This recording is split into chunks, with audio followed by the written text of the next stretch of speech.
Ayan.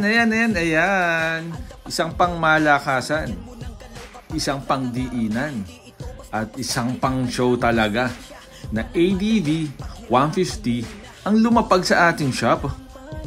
Original carbon lahat ng parts niya. Pati yung color white na fairings, carbon na rin yan mga boss. Mags, tinerno na sa kulay. Mula harap hanggang likod, carbon na carbon. Hindi yan powder coat lang, hindi yan sticker, at hindi yan kung ano-anong mga accessories. Dahil mga genuine parts na talagang kinarbon yan.